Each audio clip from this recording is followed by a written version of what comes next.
আজহারি আবার আসছে ফিরে কোরআনের ময়দানে। আমির হামজা সুর ছড়াচ্ছে ওয়াজে আর গানে। গোটা দেশ জুড়ে বলছে কথা কোরআন হাদিস থেকে। কোরআনের পাখিরা চেনা জানা সুরে আবার যাচ্ছে ডেকে। এসেছে রে সুদিন, আবার এসেছে রে আসসালামু সুদিন। আলাইকুম। ওয়ালাইকুম আসসালাম ওয়া রাহমাতুল্লাহ। এই সামনে আসো। এদিকে আসো, এদিকে। তোমার আমার সিনা সিনা মনে আছে। তোমার বাবার নাম কি? জহির মোল্লা। ওই জহির ভাই সোয়াল নাই তুমি?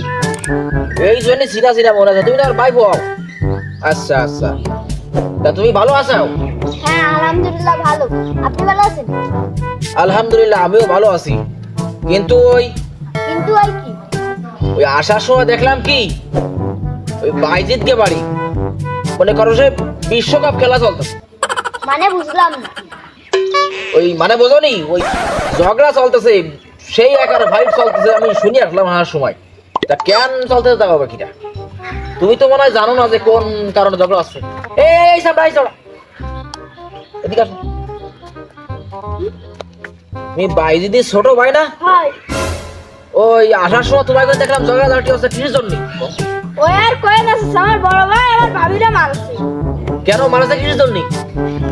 আমার ভাই আগে একটা মাই হইয়া আবার একটা মাই হয়েছে, সোয়াল হলো না কেন, এই জন্য ভাবিরা মারছে। তাই আমার আব্বাই রাখতে আসছি। এটা তো খুব খারাপ কথা, খুব খারাপ কথা। ওই তোমার ভাই বাড়ি আছে না? হলো তোমার বাইরেটা কিনে আসলো, আমার কথা বলবা, চলে আসবেন। যাও। কত বড় সাহস! আমি বউ মারতে গেলি ভয় পাই, আমি বিটি মানুষ জন্মের ভয় পাই। ও সেই বউ মারলো কি? এ অত ভুলিস রে, অত ভুলতে কিসের জন্য? তুই তোর বউর গায়ে দিছিস কেন? কর কিসের জন্য তোর বউর গায়ে দিছিস? আমার প্রথম একটা মাই হয়েছে, আবার কেন মাই হলো? এই জন্যই মারিছি। আমার সবসময় আসে একটা সোয়াল হবে। এই ছ্যাবড়া, সোয়াল মাইয়ে দিয়ার মালিক কি তোর বউ? এই সোয়াল মাইয়ে দেওয়ার মালিক কিনা? সোয়াল মাইয়ে দেওয়ার মালিক আল্লাহ। মাইও যে দেশে ছেলেও সেই দেবে। এখন তোমার বউ তো কোনো ক্ষমতা নাই যে তোমার বউ তোমার সোয়াল দেবে। ক্ষমতা আছে কোনো? না, তা এটা তোমার বুঝতে হবে। তুমি বউর গায়ে কিছু জন্য হাত দিলে, এই মাইওয়ার জন্য তোমার বউ যদি দোষ হয়, তাহলে সেই দোষের ভিতর তোমারও দোষ আছে। এইটা তোমার বুঝতে হবে। তোমার তো মাইও আছে। আর যাদের মেয়ে হবে, রাসূল সাল্লাল্লাহু আলাইহি সাল্লাম ঘোষণা দিয়েছে যে যার একটা মেয়ে সে একটা জান্নাতের মালিক, যার দুইটা মেয়ে সে দুটো জান্নাতের মালিক, যার তিনটা মেয়ে সে তিনটা জান্নাতের মালিক। আর তুমি দুটো জান্নাতের মালিক হয়েও বউরে মারতে চাও। কত মানুষের ছল মেয়ে হয় না, সেরাম তোমার রাহিনী।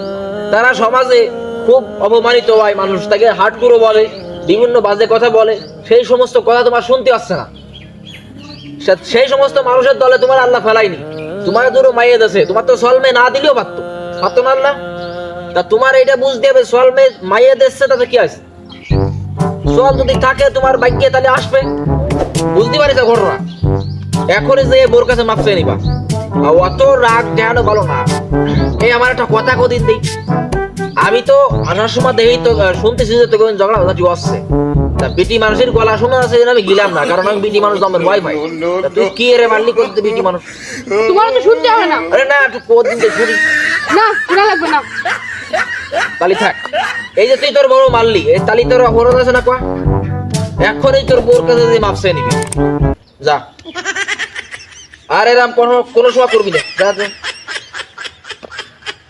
তোমরাও যাও, যাও, যাও।